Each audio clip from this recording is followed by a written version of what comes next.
नमस्कार, स्वागत है आपका जनमत की पुकार में। मध्य प्रदेश विधानसभा चुनाव के सबसे चर्चित विधानसभा क्षेत्र देवरी में चुनावी सरगर्मी बढ़ गई है। कांग्रेस और भाजपा दोनों दलों के प्रत्याशी और समर्थक जनसंपर्क के साथ साथ बाजार हाट में चुनावी सभाएं आयोजित कर रहे हैं। इन चुनावी सभाओं में दोनों दलों के नेता एक दूसरे दलों के नेताओं की जमकर आलोचना कर रहे हैं। आदिवासी बाहुल्य तहसील केसली के टड़ा में कांग्रेस की सभा में एक शराबी ने पुलिस के होते हुए भी जमकर आतंक मचाया। बाद में पुलिस पकड़कर उसे ले गई, तब कहीं चुनावी सभा हो सकी। कांग्रेस की चुनावी सभा में मुख्यमंत्री शिवराज सिंह पर जमकर निशाना साधा। कांग्रेस विधायक प्रत्याशी हर्ष यादव ने शिवराज सरकार पर जमकर आड़े हाथ लेते हुए क्या कुछ कहा, आइए सुनते हैं। और एक वक्त आ चुका है भाई और बहनों, व्यापारी भाइयों, यहां से संकल्प लेके जाइएगा।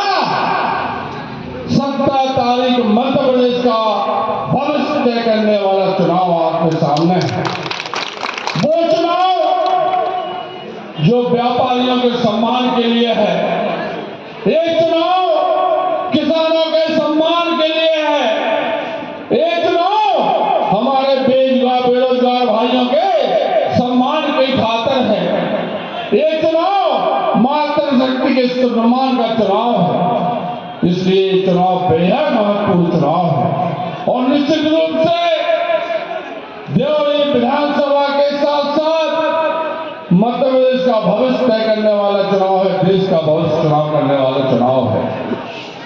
आज जरूरत इस बात की है, जाति और धर्म पर बांटने वाले लोग, वो बहरूपी और पाखंडी लोग जो हमें जाति और धर्म के नाम पर, संप्रदाय के नाम पर बांटने के लिए रंग बिरंगे कपड़ों में निकल चुके हैं, जनता के बीच में आरजू मिन्नत कर रहे हैं, चरण बंधन कर रहे हैं। जनता उनसे पूछ रही है कि 20 वर्ष तक आप कहां थे। वो गरीब पूछता है जिनका गरीबी रेखा में परमानेंट होने के नहीं, पात्र होने के बाद भी परमानेंट नहीं बनता है। वो गरीब जो उनको प्रधानमंत्री आवास की सुविधा से वंचित किया जाता है, वो गरीब जो अनुसूचित जाति जनजाति का होने के बाद भी, पात्रता होने के बाद भी खाद्यान्न पर्ची से वंचित किया जाता है, वो गरीब जो कचहरी के चक्कर काट काट के हैरान परेशान होकर थक हार कर घर बैठ जाता है क्योंकि उसके पास भ्रष्टाचार के लिए पैसा नहीं होता है। आज हालत है भारतीय जनता पार्टी की नजरों में, देखिए आप, भारतीय जनता पार्टी के वो कथित नेता और कार्यकर्ता जिनके पास किराए के लिए पैसे नहीं हुआ करते थे, साइकिल लेने के लिए, आज उस स्कॉर्पियो फॉर्च्यूनर में कैसे घूम रहा है जनता पूछती है। अट्टालिकाओं में, महलों में कैसे पहुंच गए, एक टड़ा क्षेत्र की जनता जरूर पूछती है। ये वो गोलखंड है जहां पर सर्वाधिक आदिवासी निवास करते हैं। शिवराज मामा आए थे घटेवा में, मध्य प्रदेश सरकार का करोड़ों रुपए खर्च हुआ, आनंद फानंद में प्रशासन ने पूरी तैयारी की, मगर बसा तुलसी पार वाला गोलखंड को क्या दिया, ये हमें सोचने और समझने की आवश्यकता है। और जनता से कहना चाहता हूं, भारतीय जनता पार्टी के नेता जब आपके सामने पहुंचे, उनसे जरूर पूछिए कि शिवराज मामा ने हमें क्या दिया। शिवराज मामा जो घोषणाएं करके गए थे, वो घोषणाएं पूरी क्यों नहीं हुई। वो बेरोजगार जो पढ़ लिख कर घर बैठा हुआ है, बेरोजगारी की हालत में अन्य प्रदेशों में रोजगार के लिए जाता है, उनके लिए रोजगार कब मिलेगा, ये तेरा क्षेत्र की जनता पूछना चाहती है। आज माता पिता अपना पेट काट कर बच्चों को पढ़ाते हैं, इंजीनियर बनाते हैं, IIT करवाते हैं, ITI करवाते हैं, डिग्री करवाते हैं, पोस्ट ग्रेजुएशन करवाते हैं, इस उम्मीद में करवाते हैं कि हमारे बच्चा भविष्य में हमारा खेवनहार होगा। अच्छी तरक्की मिलेगी, नौकरी मिलेगी, मगर दुर्भाग्य व्यवस्था का पढ़ लिख कर बेरोजगार हमारा युवा दर दर भटकने के लिए बाध्य है, अन्य प्रदेशों में रोजगार के लिए भटकने के लिए बाध्य है। एक आशा और उम्मीद शुरू हुई थी 2018 के वो चुनाव जिसमें जनता जनार्दन ने भरपूर आशीर्वाद पूरी मध्य प्रदेश में दिया था और एक ऐसी सरकार का आगाज हुआ था जो जनता के लिए चुनी गई थी, जनता के द्वारा चुनी गई थी, जनता के लिए समर्पित सरकार थी। वो सरकार थी आपकी अपनी सरकार, कमलनाथ सरकार।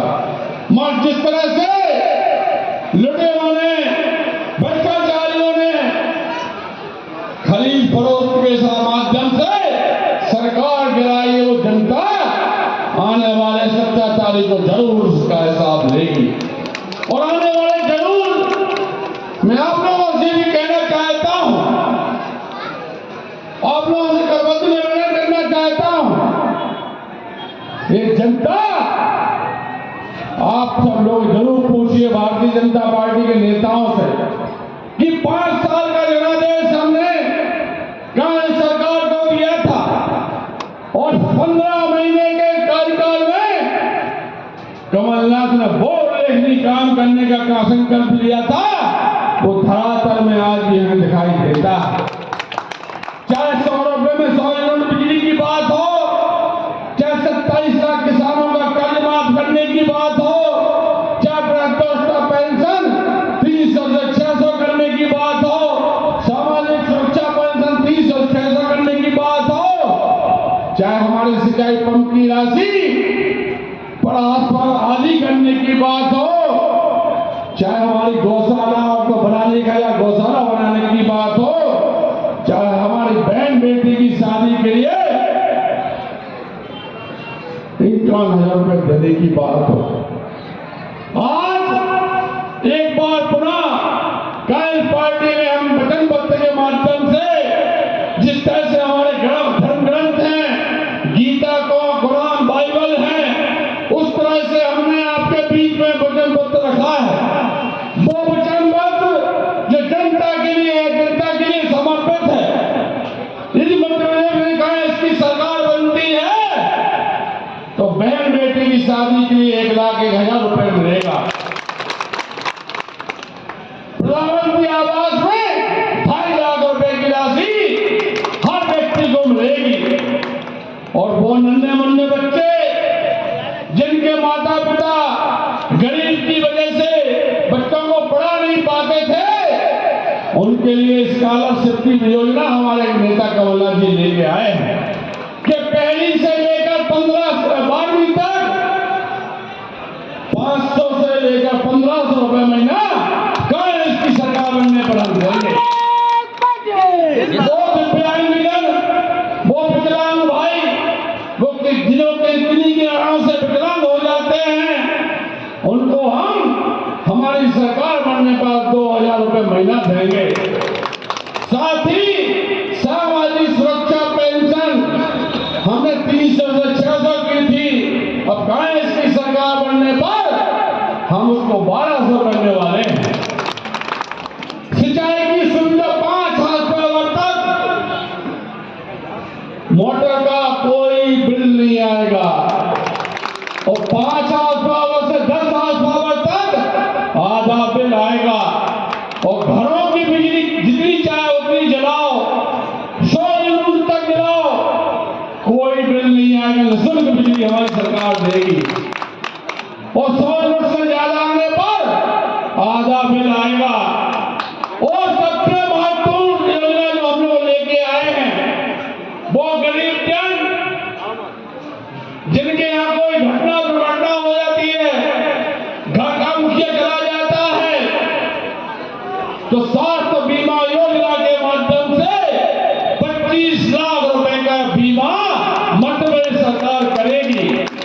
और किसी व्यक्ति की मृत्यु होने पर तुरंत 10 लाख रुपए उस पीड़ित परिवार को मध्य प्रदेश सरकार देगी। इस तरह के संकल्प लेके हम आपके बीच में आए हैं।